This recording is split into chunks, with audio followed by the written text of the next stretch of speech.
sama Kak Dira kalau nggak salah ya. Jadi teman-teman sudah punya gambaran nih tentang LPDP.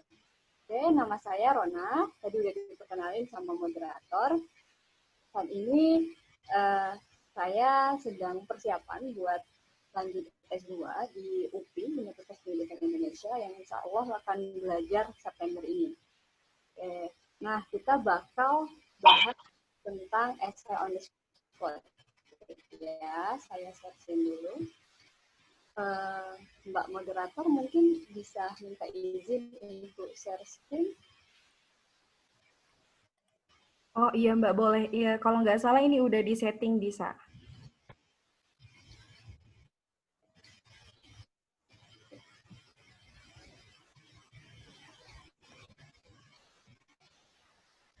Host disable participant screen sharing.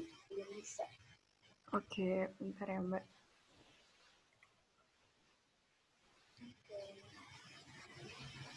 Oke, teman-teman di sini kayak masih mahasiswa atau udah tamat nih?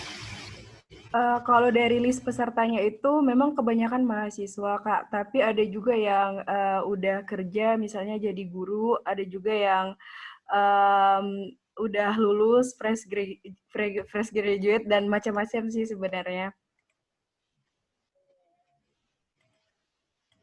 Oke, Udah betul. diizinin share screen-nya. Oke Kak, boleh dicoba. Oh, udah bisa.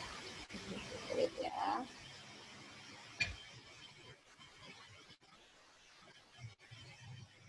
Oke. Kelihatan di layarnya? Ya, udah kelihatan.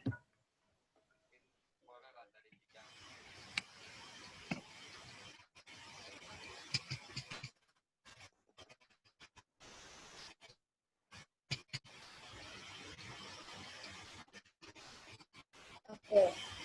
Jadi hari ini kita bakal melanjutkan sesi kumpas tuntas LPDP dan hari ini ada dua topik nih akan kita bahas. Ini udah bisa dilihat di layarnya. Yang pertama adalah ini baru di tahun 2019, jadi spesial nih. Moderator, nanti kalau suara saya putus-putus atau nggak jelas, tolong langsung diinterupsi ya. Baik Mbak. Oke, nah kita kenalan dulu nih sama essay on the spot. Nah, sebenarnya kalau essay, ya teman-teman mungkin udah tahu, karena dari SD kita juga udah belajar yang namanya menulis essay. Nah, cuman di LPDP ini apa bedanya? Jadi essay on the spot disingkat itu. Jadi biasanya sering disingkat sama EOTS. Ini nggak baku ya, cuman anak-anak yang ikut LPDP aja suka minta-minta. Oke, kita kenalan dulu nih. Oke, EOTS ini adalah salah satu bagian dari tahap SBK. Jadi di LPDP itu kan ada 3 tahapan. Yang pertama tahap administrasi, dan yang kedua adalah namanya SBK. Nah, SBK ini terdiri dari 3 bagian lagi. Pertama kita bakal ngerjain soal TPA. Setelah itu soal psikotes atau soft kompetensi, dan yang ketiga adalah essay on the spot ini sendiri. Nah, apa sih essay on the spot? Ya, itu adalah tulisan esai yang singkat. Jadi, cuman singkat dan isinya itu seputar opini kita, tanggapan kita terhadap isu-isu terkini. Jadi, isu-isu yang hangat secara nasional itu yang bakal dibahas. Oke, itu secara umumnya ya. Kemudian untuk teknis pelaksanaan, sebelum menulis esai, kita akan disajikan sebuah artikel dulu nih. Jadi, kalaupun kita nggak tahu tentang materi itu, minimal kita baca dari artikel yang disajikan dari pihak LPDP-nya. Kemudian yang kedua, setelah kita baca artikel, di bagian akhirnya itu nanti ada pertanyaan. Pertanyaan itu yang akan kita jawab dan kita langsung ketik di komputer itu. Jadi nanti pakai komputer PC itu, kita ketik di sana dengan waktu 30 menit. Tapi 30 menit ini bukan waktu mengetik saja. 30 menit ini dimulai dari disajikannya sebuah artikel tadi, jadi waktu membaca itu udah masuk dalam 30 menit. Jadi harus gesit ini ya nulisnya. Oke, ini teknis pelaksanaannya. Kemudian pertanyaannya apa sih? Pertanyaan yang ada di akhir itu, ini seputar pertanyaan yang dirangkum dari beberapa teman-teman yang ikut di tahun 2019 dan tahun-tahun sebelumnya. Yang pertama biasanya pertanyaannya itu menanyakan sikap kita, setuju atau tidak setuju terhadap artikel tersebut. Kemudian solusi yang diminta tentang menghadapi permasalahan yang terdapat dalam artikel tersebut. Jadi kita harus bisa menyajikan sebuah solusi konkret gitu ya. Kemudian yang ketiga biasanya ditanya bagaimana skema yang kita rekomendasiin agar bisa digunakan oleh pemerintah atau pihak yang berwenang. Pertanyaannya sejauh ini hanya 3 itu dan tidak harus dapat semua. Jadi ada yang cuma ditanya setuju atau tidak setuju. Ada yang ditanya setuju tidak setuju dan apa solusi. Kemudian ada yang ditanya cuma bagaimana skemanya aja. Nah, saya kemarin cuma dapat yang ditanya bagaimana skema. Nggak ditanya setuju atau enggak dan solusinya apa enggak. Jadi buat skema rancangan di masa depan. Nah, untuk penulisannya itu sendiri dalam bahasa Indonesia kalau yang mau kuliah di dalam negeri. Dan kalau tujuannya adalah luar negeri, maka harus pakai bahasa Inggris. Dan artikel yang juga ditampilkan itu juga dalam bahasa Inggris. Jadi teman-teman yang mau ke luar negeri harus siap-siap ya. Tapi kalau berdasarkan cerita dari teman-teman yang ikut tujuan luar negeri, teks ini, esai ini mirip dengan IELTS ya. Jadi kalau yang mau ke luar negeri biasanya udah terbiasa nih menulis IELTS, jadi nggak terlalu susah di sini. Ya. Nah, topik itu seputar apa sih? Oke, ini yang beberapa topik yang hadir di tahun 2019. Yang pertama nih, dia yang waktu itu masih hot banget tentang pencalonan wakil rakyat mantan koruptor. Itu kan habis dari mau pemilu ya, mau pemilu. Jadi salah satu artikelnya itu adalah tentang ini. Nah, apa pertanyaannya? Pertanyaannya adalah setuju atau tidak terhadap pencalonan wakil rakyat mantan koruptor ini. Kemudian seperti apa sih sistem demokrasi yang baik untuk diterapkan? Kemudian ada juga yang dapat tentang guru di garis depan. Nah, pertanyaannya seperti ini. Sebagai Menteri Pendidikan, jadi kita disuruh berandai-andai ya. Kalau kita menjadi Menteri Pendidikan, skema seperti apa yang bisa diterapkan bagi guru di garis depan agar nyaman mengajar di daerah 3T. 3T tahu ya, terdepan, tertinggal, terluar ya. Kemudian ada juga yang dapat pertanyaan seputar petani, peduli petani, judulnya, artikelnya. Kemudian pertanyaannya adalah apa rekomendasi kebijakan untuk pemerintah agar Indonesia bisa swasembada pangan dan bisa ekspor. Ini seputar pertanian. Kemudian ini seputar dana desa. Government plan to double village fund in 2000 pemerintah berencana untuk memperpindahkan dana desa bagi suku-suku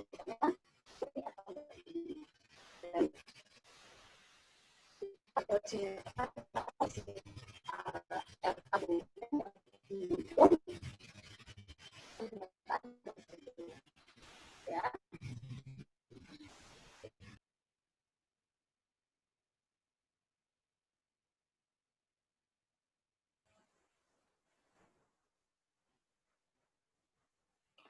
Kak, suaranya putus-putus. Yang tadi boleh diulang?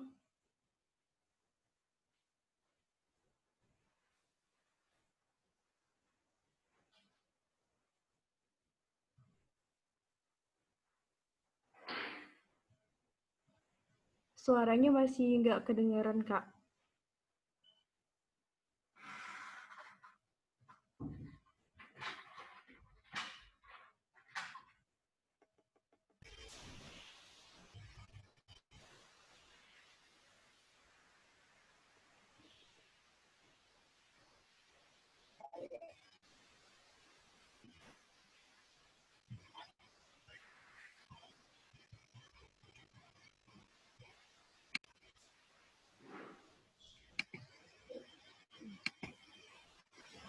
Sekarang udah kedengaran belum? Ya, ini udah bagus, Kak.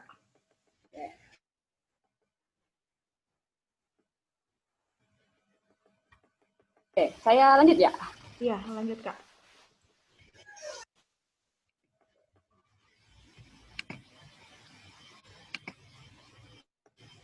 Tadi sampai mana ini?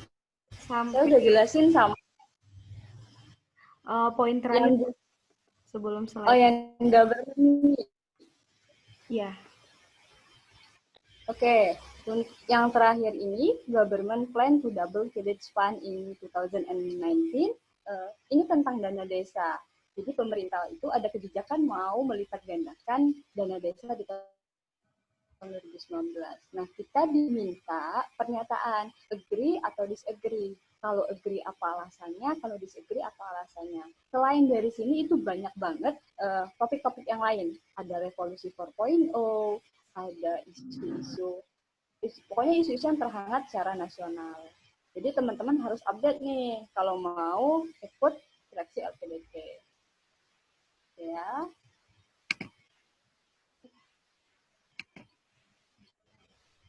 Oke. Nah, ini saya sajikan contoh artikel yang ini dari ada teman yang masih mengingat artikelnya dan ternyata ketika dicari di Google itu ada. Ini adalah salah satunya, siapa peduli petani. Judul besarnya siapa peduli petani dan ini adalah tulisan dari Bapak Novi Chandra ini. Nah, di sini teman-teman kalau mau searching di Google kan bisa tuh cari judulnya siapa peduli petani dan baca. Ini salah satu dari esai yang waktu itu muncul. Artikel ini menceritakan tentang keadaan petani kita saat ini, bagaimana kesulitan-kesulitan yang dihadapi petani, dan beberapa data lainnya tentang keadaan kondisi pangan kita. Nah, pertanyaannya apa? Pertanyaannya adalah yang tadi, yang ini. Apa rekomendasi dan kebijakan untuk pemerintah agar Indonesia bisa swasembada pangan dan bisa ekspor? Itu tadi salah satu contohnya. Oke. Nah, kalau dalam menulis sebuah esai, tentu dia harus punya struktur nih. Strukturnya apa? Ini mirip seperti tulisan-tulisan yang lain, maupun esai, maupun tulisan yang bukan esai. Biasanya tetap terdiri dari 3 bagian ini. Yang pertama pendahuluan, yang kedua isi, dan yang ketiga adalah kesimpulan. Ini standar banget struktur dari sebuah tulisan ya. Jadi saya rasa untuk teman-teman mahasiswa pasti nggak asing dengan hal-hal seperti ini. Pendahuluan isinya apa? Oke, tadi karena ini adalah esai singkat, jadi isinya nggak usah banyak-banyak ya. Pendahuluan itu isinya tentang pemaparan topik yang dibahas dan bagaimana sikap yang kita ambil. Misalnya kita membahas dapat topik tentang tadi tentang swasembada pangan. Kita paparkan bahwa saat ini Indonesia sedang mengalami keadaan pangan seperti apa sesuai dengan pertanyaannya dan sikap kita apa. Misalnya dia nanya setuju atau enggak setuju, kita tetapin saya setuju bahwa ini, kalau enggak ya enggak. Kalau tidak ada pertanyaan setuju atau tidak, ya tidak usah dijawab setuju atau tidak. Cukup dengan satu kalimat itu saja. Jadi nggak usah panjang-panjang, cukup satu kalimat, 2 kalimat itu udah cukup di pendahuluan. Kemudian untuk diisi, bagian kedua isi ini adalah argumen kita. Jadi alasan kita terhadap sikap yang telah kita tunjukkan di bagian pertama. Misalnya nih, kita setuju. Kemarin salah satu isu yang hangat juga tentang pemindahan ibu kota, kemudian banyak hal-hal yang terlihat pro dan kontra, seperti presiden meminta bantuan dari negara lain karena kita mengalami bencana, dan itu kita harus punya datanya gitu. Seenggaknya kalau kita nggak punya data, kita punya alasan yang logis. Jadi teman-teman nggak harus buat kayak makalah tuh atau kayak tulis ilmiah yang harus ada misalnya nama penulis, 2010, enggak harus kayak gitu, tapi setidaknya kalimat yang kita tulis itu masuk akal. Jadi logis dan memang fakta, bukan mengada-ngada ya. Jadi Artinya apa? Artinya kita harus baca sebelumnya. Jadi misalnya topik yang tadi ya, yang peduli petani, berarti uraiannya apa? Kita diminta merekomendasikan solusi apa yang bisa dilakukan oleh pemerintah. Nah, kita uraikan di sini, diisi ini. Misalnya pemerintah harus mengambil langkah apa, langkah A, langkah B, langkah C. Alasannya apa? Mengambil langkah A, alasannya apa? Sesuai dengan potensi yang ada di Indonesia, sesuai dengan ini. Gitu. Pokoknya di bagian isi ini kita paparkan. Jangan terlalu panjang, mungkin cukup 2 paragraf, 1 paragraf pun cukup, 2 paragraf, 3 paragraf gitu. Boleh, tapi jangan terlalu panjang. Takutnya nanti masalahnya malah semakin melebar. Dan bagian yang terakhir adalah kesimpulan. Nah, kesimpulan ini apa? Ya seperti tulisan pada umumnya, kita simpulkan aja dari semua ini. Kita tegaskan lagi, kalau itu rekomendasi, kita tegaskan lagi bahwa rekomendasi itu tentang apa. Tapi jangan mengulang kalimat yang sudah ada ya. Kemudian jangan menambah ide baru. Jadi cukup, nggak usah nambah bahasan baru. Dia cuma menyimpulkan aja, menjadi penutup ya. Jadi ini struktur untuk esainya. Nah, apa yang mesti dilakukan dan yang tidak harus dilakukan adalah ini do. Yang pertama, teman-teman harus baca berita. Baca berita nasional, jadi harus update nih. Baca berita bisa dari koran. Sekarang kan udah ada koran digital, udah ada Google, udah kalau teman-teman masih mau yang pakai koran paper, kertas juga boleh.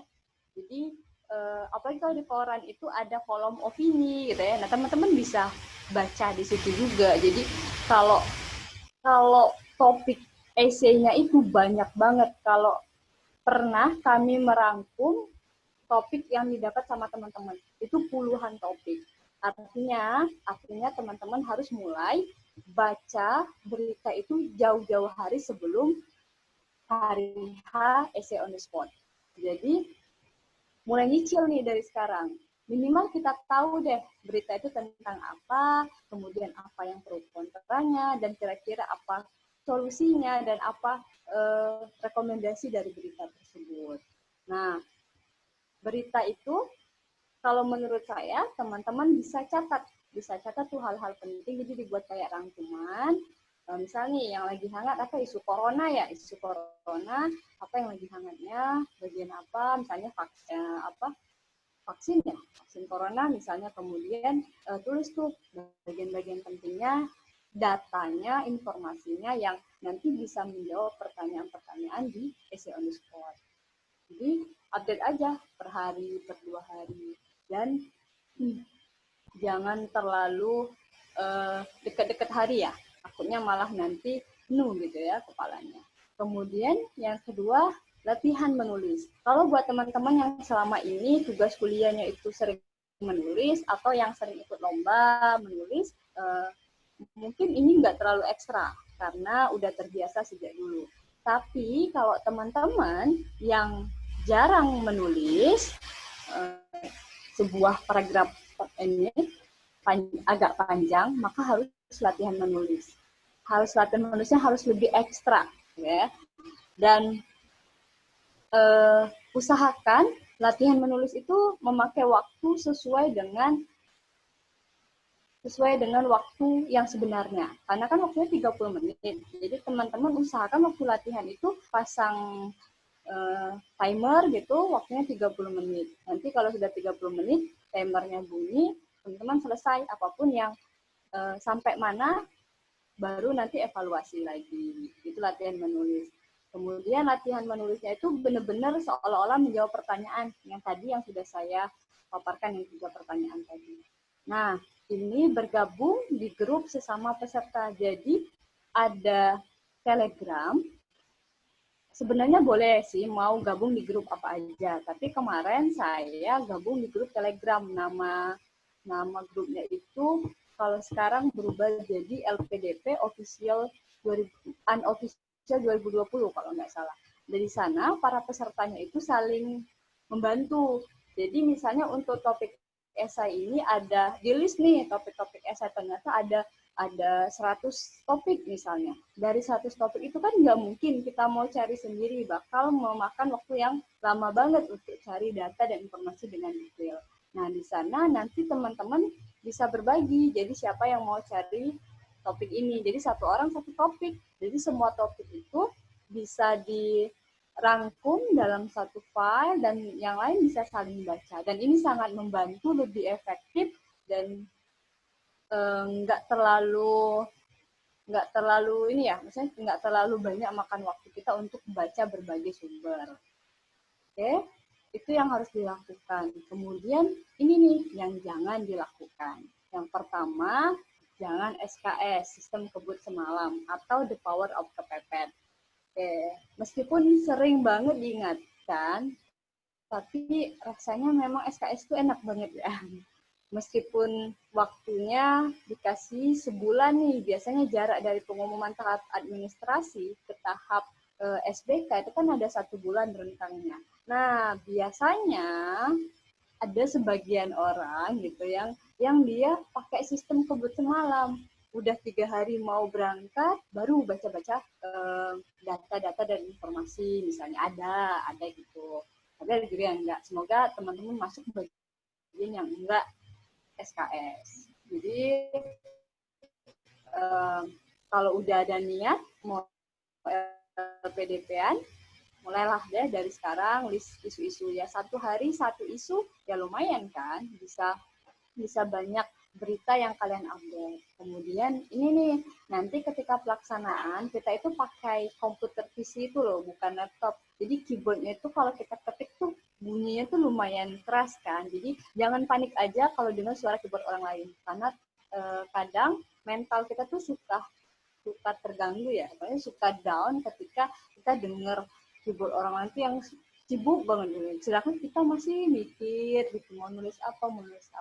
Jadi jangan terganggu sama keyboard orang lain, dan kalaupun ada yang udah selesai duluan, don't worry. Jadi tetap aja fokus sama punya kita. Kemudian ini diingetin lagi, jangan menulis kalimat yang berulang ya, karena apa? Karena ini adalah tulisan formal dan nantinya IELTS ini, esai ini akan dibawa ke tahap wawancara selanjutnya. Kalau misalnya dibaca sama interviewer di tahap ketiga, kan kelihatan kita kompeten nggak dalam menulis esai ini. Jadi itu bisa mencerminkan bagaimana kesiapan kita untuk menjadi mahasiswa S2, mahasiswa S3 yang kelak pasti akan banyak sekali tugas yang berhubungan dengan menulis esai dan lain sebagainya. Jadi ini harus dilakukan dan tidak dilakukan. Ya. Nah, itu tentang essay on the spot. Kemudian tadi seperti yang saya paparkan di awal, bahwa ada yang namanya wawancara 2. Mungkin kemarin sama Kak Dira udah bahas tentang wawancara secara umum gitu ya. Nah, ini wawancara 2 ini adalah bagian terbaru di tahun 2019. Jadi masih benar-benar fresh yang tahun kemarin. Oke. Pertama, wawancara 2 ini dia pengganti LGD, sesi Leaderless Group Discussion. Jadi LGD ini ditiadakan di tahun 2019 dan ditambahlah yang namanya wawancara kedua.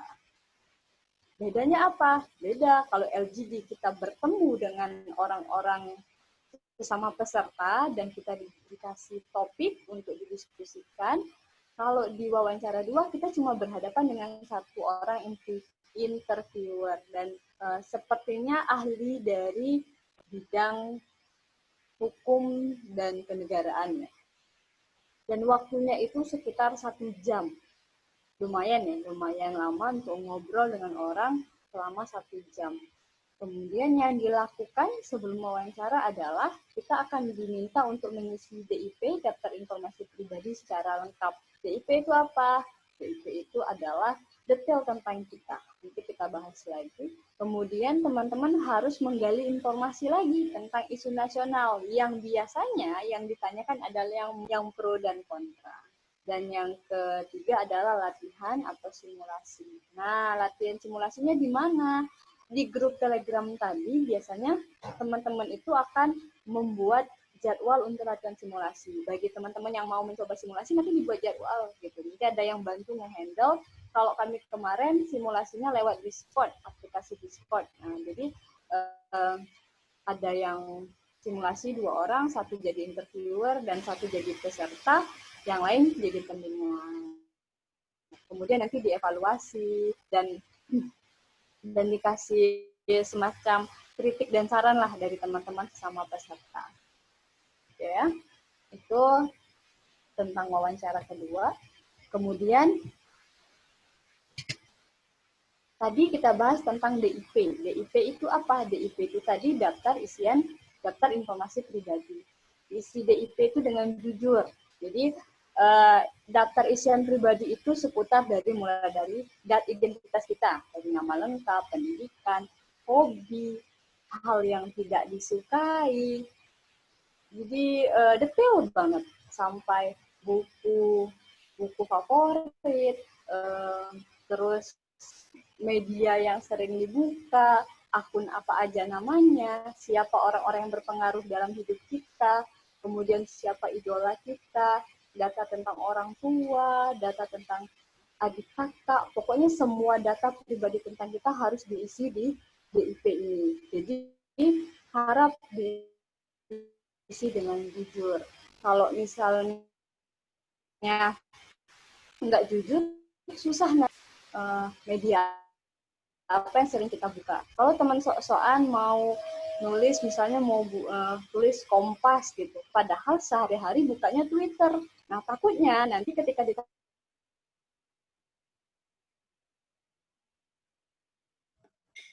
Suaranya putus-putus, Kak.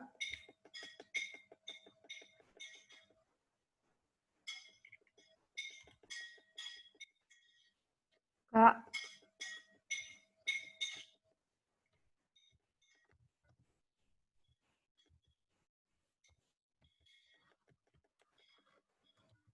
kayak saya kemarin larangan pakai cadar di kalangan pegawai, kemudian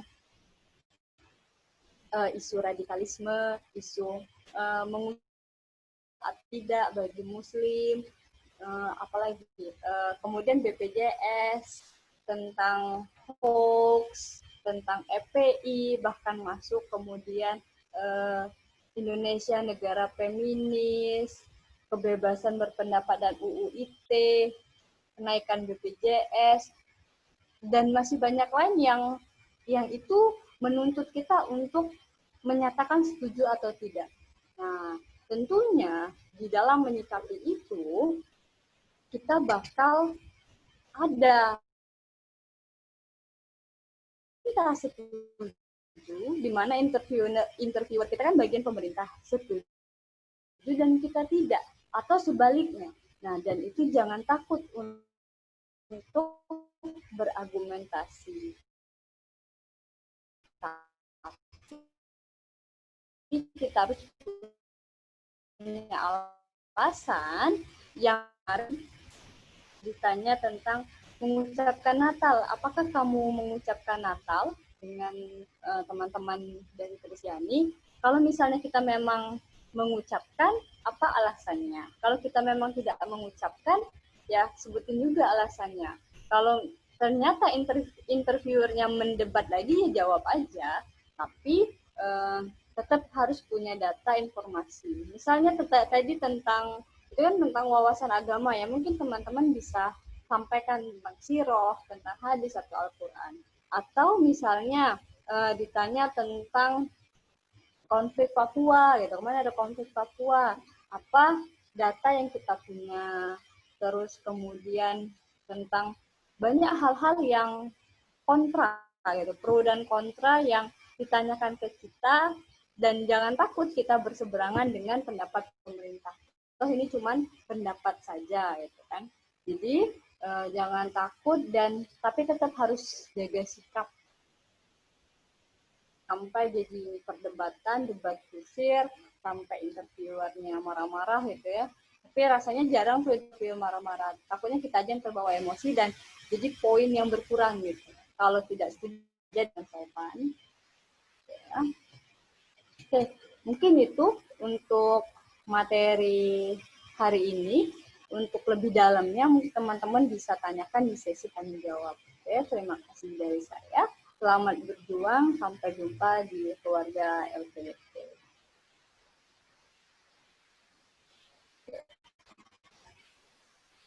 Saya kembalikan ke moderator.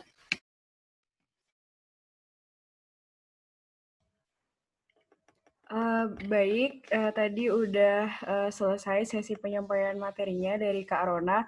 Sebelumnya saya meminta maaf, tadi karena sempat left karena jaringan, jadi pertanyaannya itu yang di chat itu terreset. Nah, jadi tolong teman-teman bagi yang bertanya tadi, mungkin bisa di-resend ulang pertanyaannya di grup chat ini. Oke. Terus saya ingat tadi satu pertanyaan Kak, tentang gimana sih cara kita berlatih agar bisa menulis dan menghadapi proses seleksi essay on the spot ini.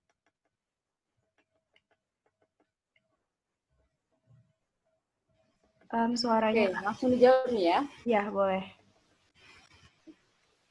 Oke, yang ditanya tadi adalah bagaimana caranya untuk latihan ya, melatih diri. Iya, benar Kak. Jadi kalau mau latihan, yang pertama harus update beritanya dulu. Misalnya nih, ambil satu berita yang lagi hangat. Terserah sih berita apa aja, bisa cari di Google. Kemudian teman-teman tulis nih, setuju atau enggak sama, misalnya itu ada sebuah kebijakan dari pemerintah. Ditulis setuju atau enggak, alasannya apa.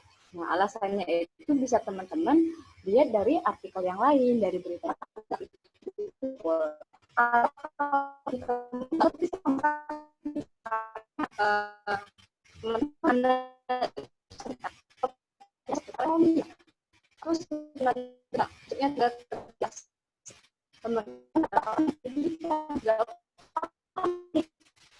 teman-teman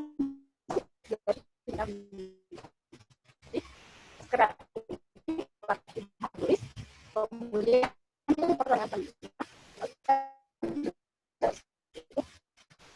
dalam tahun ini selalu pertanyaan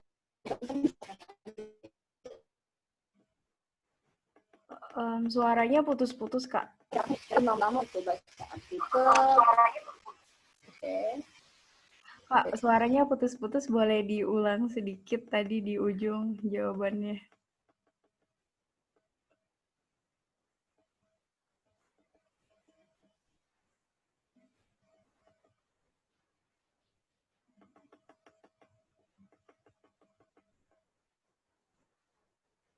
Halo Kak. Kedengar? Kalau sekarang kedengaran? Iya, kedengaran. Oke.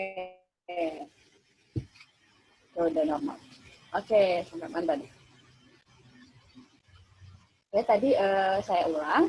Jadi yang pertama, teman-teman baca artikelnya. Teman-teman ambil dulu nih satu artikel untuk hari ini.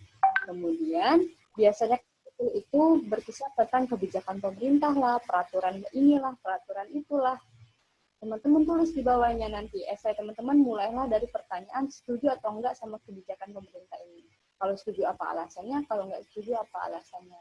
Kemudian teman-teman benar-benar simulasi nih, benar-benar pakai waktu timer 30 menit gitu. Jadi hitung waktunya dari teman-teman baca artikel itu. Alokasiin misalnya 5 menit untuk ini, 5 menit untuk pendahuluan, 5 menit untuk ini. Jadi pas 30 menit tuh harus selesai.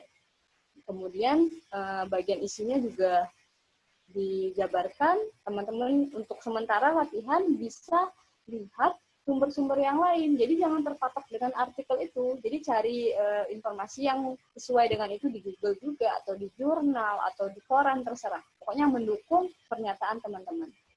Kemudian baru yang kesimpulan. Ikuti aja tiga bagian penulisan standar itu, dan lakukan aja dengan rutin. Misalnya mau 2 kali sehari, kebanyakan mau 2 hari sekali atau seminggu sekali gitu kan, sambil menunggu hari H pembukaan beasiswa LPDP. Nah, atau bagi teman-teman yang suka ikut lomba nih, latihan menulis itu bisa dari ikut lomba gitu, ikut lomba menulis, dan itu kan jadi double nih, teman-teman bisa ikut lomba dan juga menyiapkan skill untuk EWATS ini sendiri.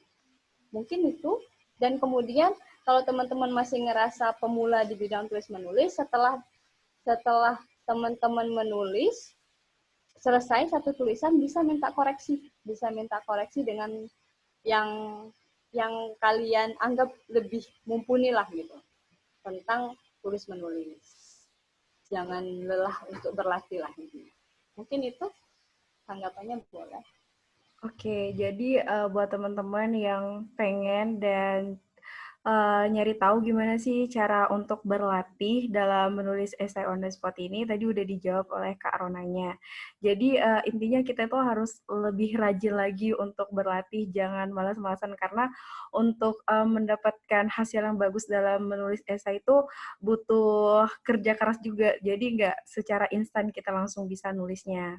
Dan juga ini ada pertanyaan kedua, ini dari Corina dari Cirebon, ingin bertanya untuk topik essay on the spot-nya itu udah ditentukan untuk seluruh peserta atau ditentukan sesuai bidang masing-masing ya Kak? Maksudnya misal saya dari bidang kesehatan, jadi saya akan mendapatkan topik mengenai isu-isu kesehatannya saja, atau topiknya bebas ditentukan oleh panitia ya Kak? Bisa saja saya misalnya bisa saja saya mendapatkan topik mengenai misalnya peduli petani juga atau bagaimana? Itu Kak pertanyaannya. Oke, saya jawab ya. Pertanyaan dari Corina ya. Iya, Oke, benar. untuk topik esai ini kita benar-benar diacak. Jadi benar-benar random. Kita nggak tahu nih bakal dapat yang mana. Bisa jadi kita yang dari misalnya jurusan seni misalnya dapat topiknya tentang revolusi 4.0 misalnya. Bisa jadi kita anak pendidikan dapat isunya tentang kesehatan. Jadi benar-benar acak. Jadi nggak tahu bakal dapat yang mana. Mungkin itu ada tanggapannya dulu mungkin dari Corina. Masih bingung di mananya. Dari Korinanya boleh kalau misalnya ada yang masih dibingungkan untuk memberikan tanggapan.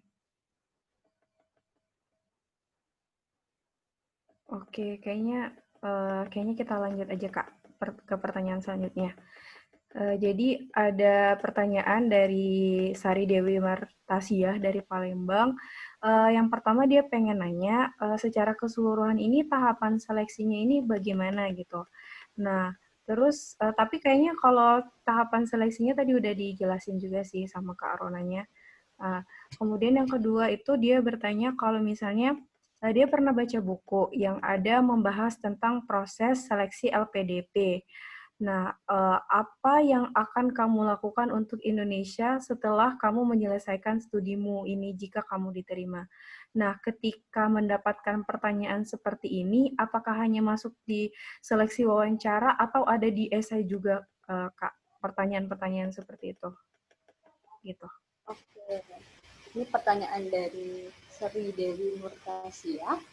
Uh, untuk apa ini? Oh ini yang esai pertanyaan apa yang akan kamu lakukan untuk Indonesia setelah kamu menyelesaikan studimu.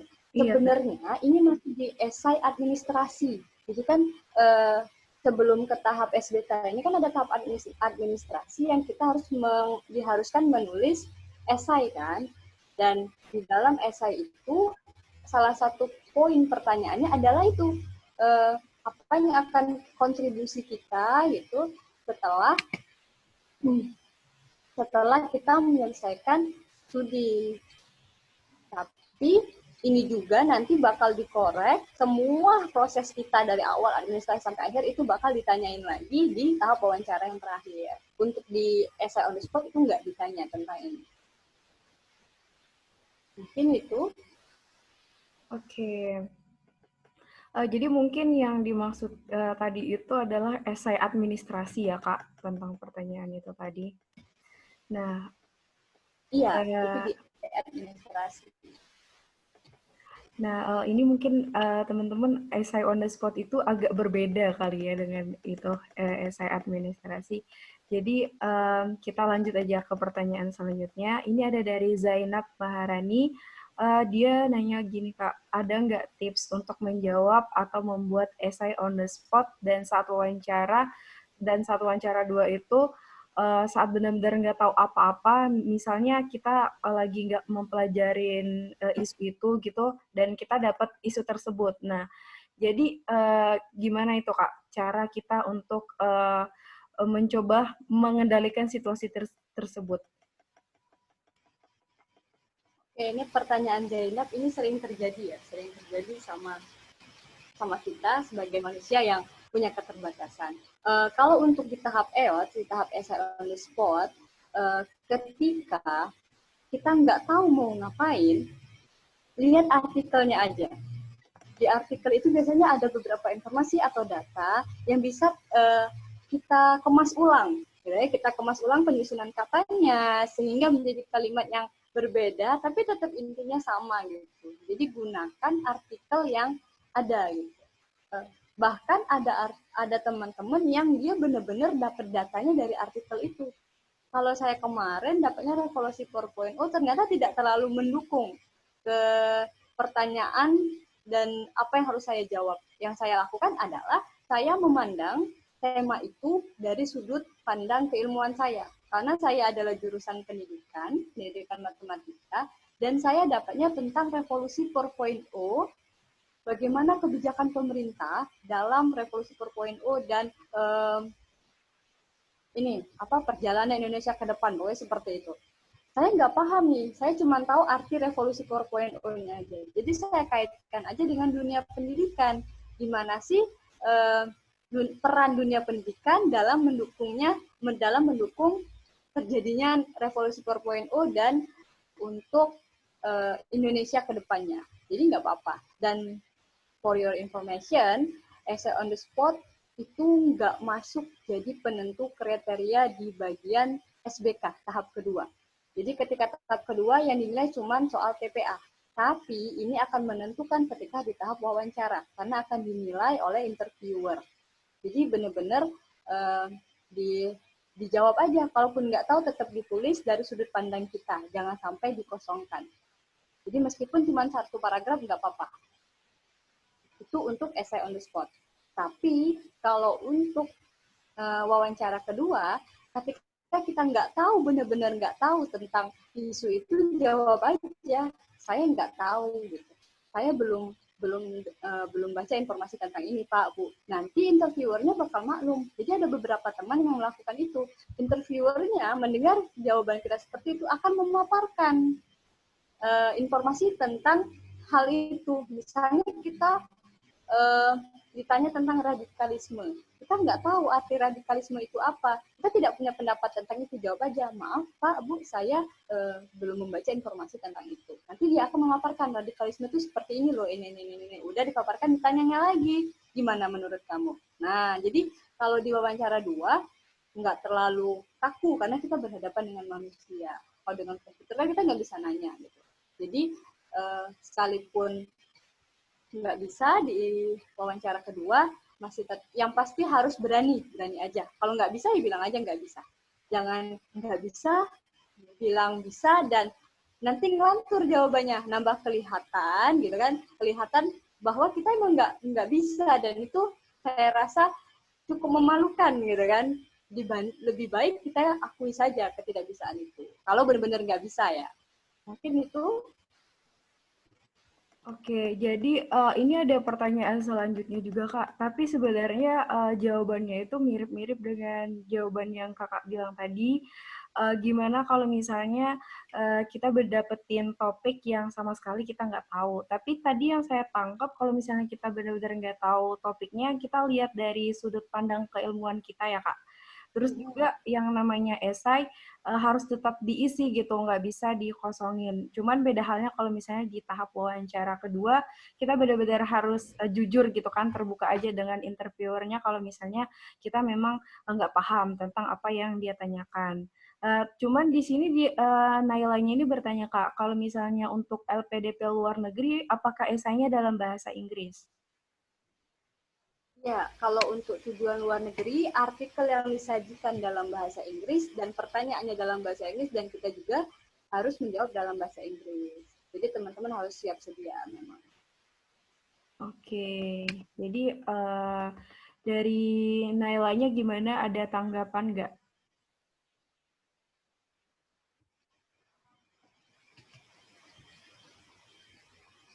Oke, kayaknya kita lanjut aja Kak nih. Nah, ada Ica dari Medan. Kak mau nanya nih, kan LGD ditiadakan, nah itu diganti dengan wawancara kedua. Nah, di hadapan satu interviewer itu katanya ditanya tentang wawasan kebangsaan. Apakah tentang LPDP, misalnya kayak sejarah LPDP-nya juga bisa jadi dipertanyakan?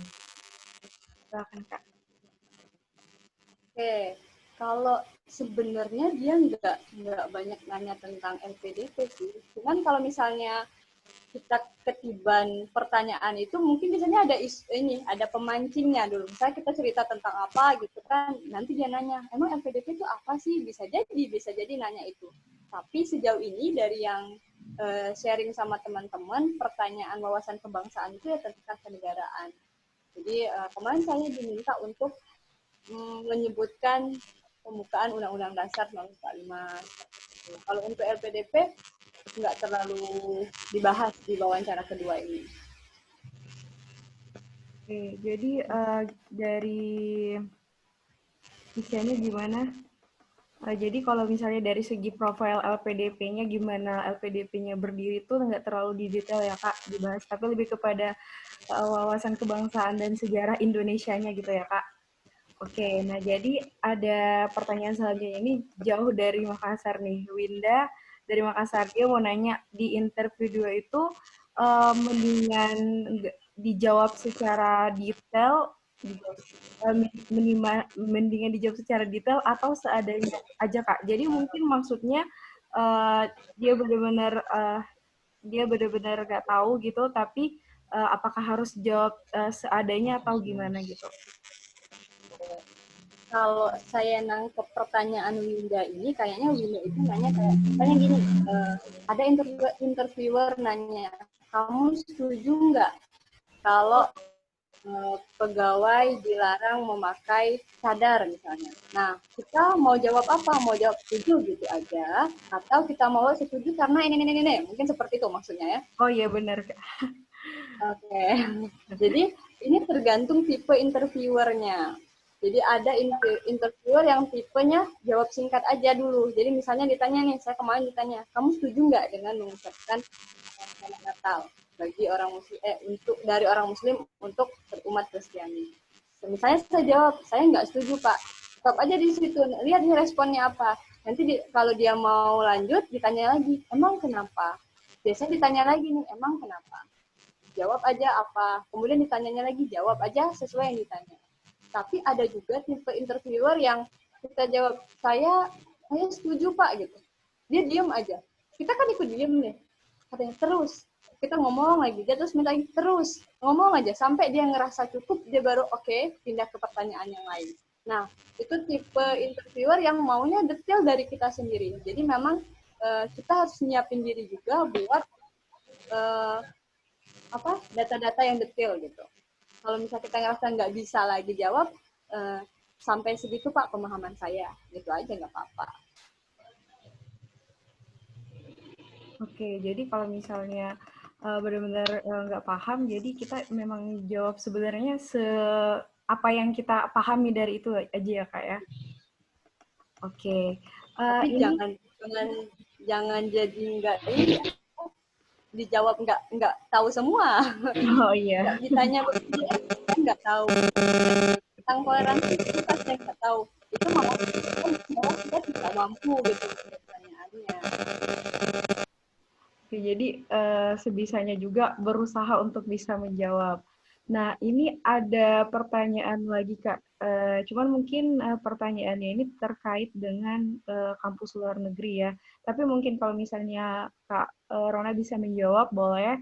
Nah, ini dia nanya tentang kalau misalnya udah dinyatakan sebagai penerima beasiswa full LPDP, luar negeri, apakah secara otomatis lulus juga ke kampus tujuan atau masih dites lagi di kampus tujuan luar negeri tersebut? Oke, ini berlaku untuk luar negeri maupun dalam negeri ya. Kalau kita lulus beasiswa LPDP itu tidak otomatis kita lulus ke kampus tujuan. Kita harus mencari namanya LOA dulu, Letter of Acceptance ya. Jadi kalau di kampus dalam negeri kita harus mengikuti tes PMB-nya di masing-masing kampus dengan teknis sesuai dengan kampus tersebut. Kalau ke luar negeri biasanya kita mengirim dokumen-dokumen persyaratan ke kampus yang kita tuju di luar negeri. Jadi kita tunggu dulu nih. Jadi misalnya lulus nih, saya lulus PDP dinyatakan lulus itu bulan Desember 2019. Dan pada saat itu saya belum mendapatkan LOA, saya belum ikut tes kemanapun gitu kan. Dan dari hari saya dinyatakan lulus itu diberi waktu 1,5 tahun untuk mencari LOA, untuk mendapatkan status diterima di sebuah kampus. Kalau dalam waktu 1,5 tahun itu tidak bisa mendapatkan LOA, maka beasiswa ini akan dianggap hangus. Kalau kita mau coba lagi, ngulang lagi dari tahap pertama. Jadi benar-benar masih harus berjuang. Tapi ada juga teman-teman yang udah dapat LOA duluan nih sebelum tes LPDP. Bisa nih ketika lulus tinggal dikasihin aja LOA kita, boleh juga. Jadi nggak ada jaminan kita bakal langsung masuk di kampus tersebut. Itu mungkin. Jadi jelas ya teman-teman, kalau misalnya lulus beasiswa LPDP ini belum secara menentu menjadi penjaminan kalau misalnya kita akan bisa juga lulus ke dalam kampus tujuan kita. Jadi harus lulus LPDP-nya, terus juga dapat LOA-nya dengan jangka waktu yang disebutkan oleh Kak Rona tadi. Nah, itu pertanyaan dari para peserta, tapi saya ingin bertanya juga Kak sebagai moderator. Sebenarnya saya penasaran gitu, apa sih sebenarnya tujuan dari proses seleksi on the spot ini gitu, dan sebenarnya tujuannya itu kira-kira untuk menilai apa gitu, dan seberapa berpengaruhnya gitu si SI on the spot ini dalam proses tahapan seleksi LPDP gitu, misalnya kayak urgensi penilaiannya gitu gimana Kak? Oke, saya jawab ya. Untuk tujuan, sebenarnya ini tidak tertulis ya, informasi yang tidak tertulis dalam buku panduan dari LPDP. Tapi essay on the spot ini dia bisa mengukur bagaimana kemampuan kita, apakah kita kompeten untuk lanjut S2 atau enggak. Karena ketika kita mau sekolah ke jenjang yang lebih tinggi, S2 atau S3, pasti kita akan dihadapkan dengan momen ujian dan kita harus menulis jawaban itu yang berupa esai dalam waktu singkat. Kita ujian kan nggak pernah tuh sampai seharian satu mata kuliah.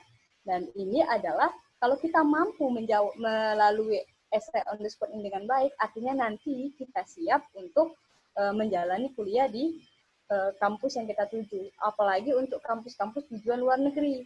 Biasanya ujiannya itu kan lebih banyak essay gitu yang bersifatnya exam kayak gitu ya, sifatnya exam.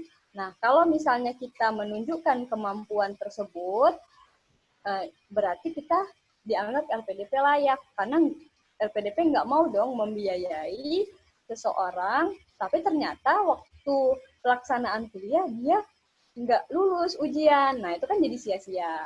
Itu tujuannya. Kemudian tadi seberapa penting gitu penilaian. Nah, untuk penilaian di LPDP itu benar-benar rahasia. Sebenarnya rahasia. Dan ketika kita nanya, pasti selalu ini adalah rahasia gitu. Cuman kalau dari berdasarkan analisis pengalaman dari teman-teman sebelumnya gitu kan sampai tahun 2019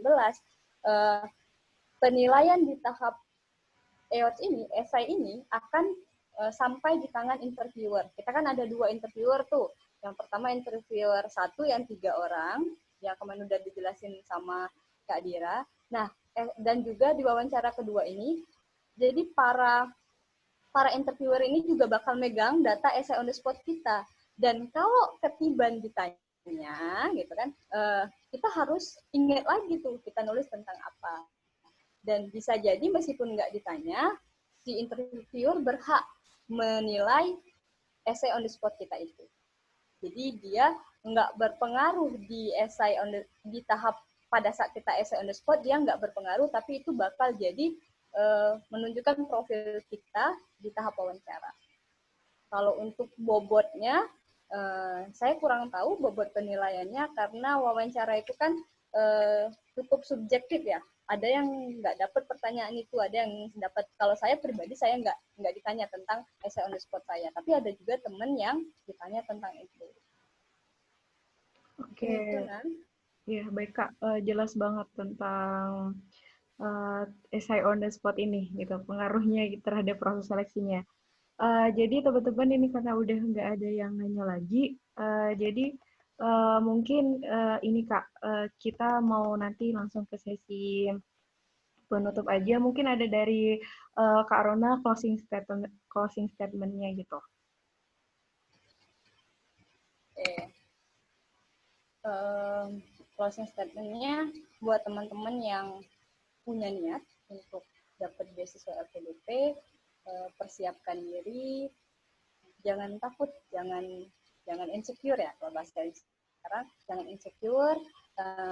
Setiap orang itu berhak untuk mendapatkan beasiswa dan berhak untuk kuliah di mana aja. Tapi yang menentukan itu adalah usaha kita dan takdir Tuhan. Jadi semangat berjuang untuk apapun yang kamu perjuangkan. Mungkin itu dari saya. Oke, jadi karena udah Karunanya menjelaskan closing statement-nya, saya sebagai moderator mau sedikit review dari materi apa aja yang tadi disampaikan, tapi cuma beberapa poin-poin aja. Jadi apa yang udah dijelasin oleh Karuna tadi, kalau misalnya essay on the spot ini salah satu bagian tahapan dari seleksi beasiswa LPDP-nya, dan juga esainya itu akan ada berbentuk pertanyaan, apakah kita setuju atau tidak setuju pada suatu topik, solusinya gimana, dan bagaimana skema kita terhadap terhadap solusi yang pengen kita kasih gitu. Nah, dan juga untuk bahasa esainya ini ada, kalau misalnya untuk dalam negeri itu kita pakai bahasa Indonesia, kalau misalnya luar negeri itu pakai bahasa Inggris. Dan juga topiknya itu adalah topik-topik mengenai isu nasional. Jadi kita harus sering-sering membaca mengenai topik-topik apa sih permasalahan yang sedang hangat-hangatnya terjadi di Indonesia. Mungkin kayak contohnya kayak tentang kayak tadi Kak Ronanya dapat tentang revolusi 4.0 gitu kan. Terus juga ada misalnya kayak tentang program peduli petani, guru garis depan, dan topik-topik lainnya. Terus juga kalau dalam menulis esai itu kita nggak sembarang nulis aja, tetapi harus ada strukturnya gitu. Nah, strukturnya itu tadi dijelasin berupa pendahuluan, isi, dan juga kesimpulan. Dan ada hal yang perlu kita lakukan dan jangan kita lakukan saat kita ingin esai kita ini benar-benar bisa bagus gitu. Contohnya saja yang harus kita lakukan itu adalah latihan, kemudian baca berita, dan juga harus banyak-banyak cari informasi dengan gabung di grup sesama peserta Telegram. Dan juga hal yang nggak perlu kita lakukan itu, yang kita coba hindarin itu adalah tidak untuk SKS, sistem kebut semalam, dan juga tidak panik ketika mendengar kalau misalnya teman yang sebelahnya itu ngetiknya cepat gitu. Dan juga kita usahakan jangan menulis kalimat berulang. Nah, itu tadi kesimpulan atau review dari saya sebagai moderator. Terima kasih buat teman-teman yang udah gabung. Terus tadi ada yang nanya, apakah PPT-nya ini bisa di-share ke teman-teman peserta? Gimana Kak? Yang jelasnya pasti bisa di-share ya? Bisa, insya Allah. Nanti Ya, saya kasih sama panitia aja, panitia yang share ya. ya, oke, baik. Terima kasih, Kak. Nah, tadi dengan penyampaian review materi ini, terima kasih kepada Kak Ronanya yang udah nyediain waktunya, ngasih ilmu yang sangat bermanfaat buat kita semua, dan juga kepada teman-teman peserta yang udah sama-sama mau belajar di sini tentang essay on the spot ini. Jadi, saya sebagai moderator undur diri, mohon maaf kalau misalnya selama bootcamp ini ada kesalahan dan juga berbagai macam kendala. Jadi saya akhiri, wabillahi taufiq walhidayah. Wassalamualaikum warahmatullahi wabarakatuh. Uh, Kak Runanya boleh diperkenankan untuk leave, dan juga teman-teman yang lain.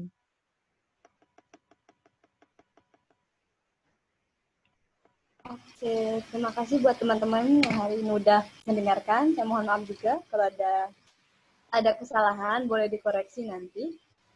Terima kasih untuk moderator. Saya izin rek dulu ya. Oke, Assalamualaikum warahmatullahi wabarakatuh. Waalaikumsalam warahmatullahi wabarakatuh. Terima kasih, Kak. Sama-sama.